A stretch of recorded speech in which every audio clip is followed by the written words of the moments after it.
এবার হবে 2026-এ কামব্যাক। কি দেবো না? Hello, kidnapper Emarul speaking. তোর ছেলে আমার কাছে আছে। ঠিক আছে, ওকে খাট্টা জিনিস খাস না ভাই, ওরা পাতলা পায়খানা হয়। আবে পিকনিক করতে লেসছে নাকি রে?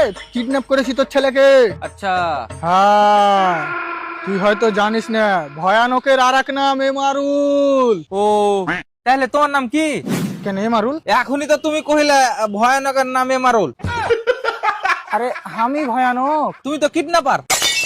না, আমি বোকাচোদা। হ্যাঁ, এটা তুই ঠিক বলেছিস। अगर हम करें तो करें क्या, बोले तो बोले क्या। দেখ, খুব হলো, এসব কথা বাদ দে। 2 লাখ টাকা দিলে তোর ছেলেকে ছাড়বো। তোমার কাছে কি কিডন্যাপ করা আরো ছেলে পিলা আছে? হ্যাঁ আছে। তো 10,000 টাকার মধ্যে একটা পাতলা ছেলে থাকলে দিয়ে যাও, আর ওই পাঁঠা চোদাকে রেখে দাও। আমি দোকান খুলেছি বে, সকাল সকাল 200 জেডি মেরে লেছিস নাকি? দেখ ভাই, বিশ্বাস কর, আমার কাছে 9,999 টাকাই আছে। দেখ, ইয়ার কি করিস না, তোর ছেলের জান আমার হাতে।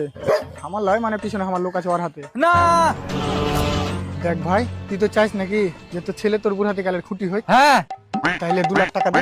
তাহলে মারা তুমি রেখে দাও, আমি এখানটা মাছ কেটে কুটি করে হেলবো। বেটা তুই কোদ মারা গা। হ্যালো হ্যালো হ্যালো, খতম। ফোন কেটে দিলে। কোন জায়গা চোদা বাবা, ছেলে পিলের প্রতি কোনো ময় দেয় কিছু নাই না। কিডন্যাপিং করে আর খাওয়া যাবে না। দেখি আব্বাকে ফোন করে দেখি কোনো ঠিকাদার পাইলে কিনা। अबे साले বস বস, তোরা বাকি হলো, আর কি করবো? আর কি করবি? চও ওকে রাজমিস্ত্রির কাজে লাগিয়ে দেবো, মানে রাজমিস্ত্রি মাসে রান্নার কাজে লাগিয়ে দেবো। আর তুই একটা কথা বল, ওটা তোর অরিজিনাল বাপ ছিল? জানি সোয়ার বাচ্চা হাকে পুড়িয়ে পেয়েছে মনে হয়। ছি ছি, সোয়ারের বাচ্চা গু সাইডে লিয়েছে।